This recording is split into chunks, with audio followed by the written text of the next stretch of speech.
राम राम मंडळी. तर आजचा दिवस आमच्यासाठी खूप असं स्पेशल दिवस आहे. मी आणि आम्ही दोघं पण आहे ना विशाल गणपतीला आलो होतो.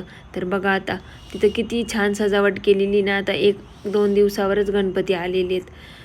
तर ना आम्ही आलो ह्या टाईमला होतो की नेमकी ना तिथं अभिषेक चालू होता. म्हणलं चांगल्याच मुहूर्तावर आलेलो आहे, म्हटलं चांगलं दर्शन पण आहे आणि गर्दी पण नव्हती तिथं मंदिरात.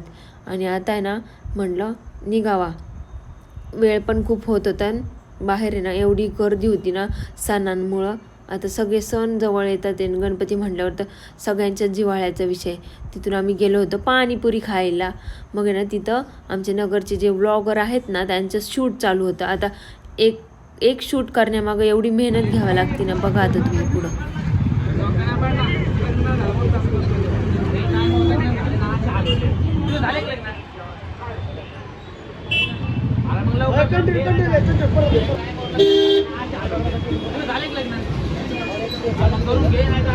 मग आलो होतो आम्ही घरी. तर ह्यांचा बर्थडे सेलिब्रेशन करायचं होतं. मग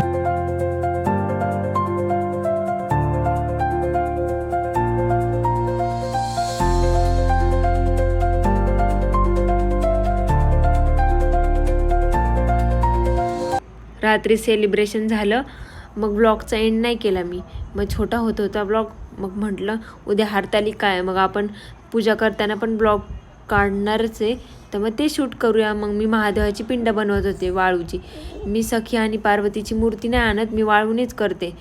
तर ह्याची पण मध्ये लुडबुड चालू होती. तो बघा आता तिथं कॅमेरा मी सेट केला होता तर तो त्याचं तोंड दाखवतोय त्याच्यात. तर मी तुम्हाला काल आहे ना माझ्या मिनी ब्लॉगमध्ये म्हटले होते की माझ्यासोबत खूप मोठा पचका झाला आहे. तर चला मग मी सांगते काय झालं होतं. तर 24 तारखेला रात्री 12 वाजता मला ह्यांचा बड्डे करायचा होता. पण नेमकी झालं असं की मी सगळं डेकोरेशन करून ठेवलं रात्री 12 वाजता. म्हटलं बरोबर 12ला आपण त्यांचा बड्डे सेलिब्रेट करू.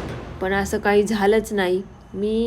मी रेडी झालते, डेकोरेशन झालेलं होतं, हे कामाला गेलेले होते. आता गणपतीचा सीझन चालू आहे ना, मग त्यांना लोड आहे कामाचा. मग ते तिकडं गेलेले होते. मी त्यांना 3-4 वेळेस फोन केला की कधी येणार आहे. ते म्हणले मला वेळ लागन, तू झोपून घे. मग मी काहीच बोलले नाही त्यांना. मी 3-3:30 वाजेपर्यंत जागी होते रात्री. तोपर्यंत वाट बघत होते. तोपर्यंत आले सुद्धा नाही. मी त्यांना शेवटचा फोन केला, म्हटलं तुम्ही येताना मला फोन करा.